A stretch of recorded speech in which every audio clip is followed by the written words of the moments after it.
आर्थिक दुर्बलतेमुळे अनेकांना न्यायालयात जाणं शक्य होत नाही. त्यामुळे समाजातील सर्व स्तरांपर्यंत न्यायव्यवस्था आणि न्याय प्रक्रियेची माहिती पोहोचावी या उद्देशानं यंदा गुढीपाडवा स्वागत यात्रेत अधिवक्ता परिषदेच्या वतीनं संविधान आणि न्याय सर्वांसाठी या विषयावर चित्ररथ साकारण्यात येणार असल्याची माहिती अधिवक्ता परिषदेचे प्रतिनिधी सुयत्न धाकस यांनी दिली आहे. गुढीपाडव्याच्या निमित्तानं काढण्यात येणाऱ्या स्वागत यात्रेच्या नियोजनासाठी सोमवारी झालेल्या बैठकीत ते बोलत होते.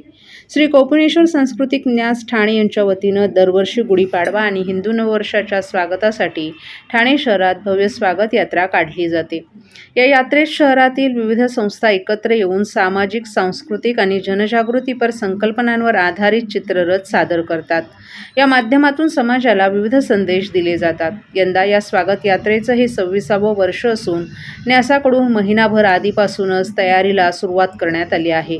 स्वागत यात्रेच्या नियोजनासाठी दर सोमवारी बैठक आयोजित करण्यात येते. सोमवारी पार पडलेल्या बैठकीत शहरातील 39 संस्थांचा सहभाग होता. यंदा शहरात एकूण 14 उपयात्रा निघणार असल्याची माहिती न्यासाकडून देण्यात आली आहे. यंदा अधिवक्ता परिषद या संस्थेचा स्वागत यात्रेत पहिल्यांदाच सहभाग आहे. त्यांच्या वतीनं साकारण्यात येणाऱ्या चित्ररथात लहान मुले, पोलीस, वकील आणि न्यायाधीशांच्या वेशभूषेत सहभागी होणार आहेत. तसंच ठाणे ऑटोलॉजिस्ट असोसिएशनकडून काचबिंदू या आजाराबाबत जनजागृती केली जाणार असून यासाठी सर्व डॉक्टर सहभागी होणार आहेत. नृत्यधारेसाठी 40 संस्थांची नोंदणी झाली आहे. घंटाळी मंदिर संस्थेकडून घंटाळी देवीची पालखी निघणार आहे. जिम्नॅस्टिक संस्थेकडून हिंदू सणांचं दर्शन घडवण्याचं सादरीकरण केलं जाणार आहे. यावर्षी हिंदू नववर्ष स्वागत यात्रेत किन्नर समाज देखील सहभागी होणार आहेत. तसंच पारशी, ज्यू, बोहरी समाज यांचा देखील आपण या यात्रेत समावेश करण्याचा प्रयत्न करणार असल्याचं कार्याध्यक्ष संजू ब्रह्मे यांनी सांगितलं.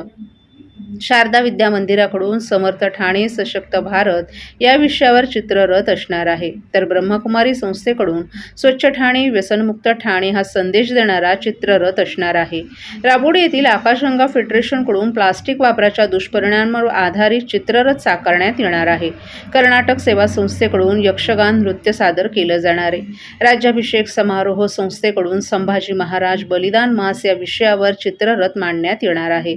समर्थ भारत व्यासपीठाच्या वतीनं समर्थ ठाणे सशक्त भारत या विषयावर सिग्नल शाळा, वस्ती विकास प्रकल्प आणि घनकचरा व्यवस्थापन या उपक्रमांचं सादरीकरण चित्ररथातून केलं जाणार आहे. कलांगपूर आर्ट फाउंडेशनकडून वंदे मातरम या विषयावर नृत्यकला सादर होणार आहे. गावदेवी मैदानात विविध उपक्रमांमध्ये फोटो सर्कल सोसायटी यांचं छायाचित्र प्रदर्शनाचं आयोजन करण्यात आले.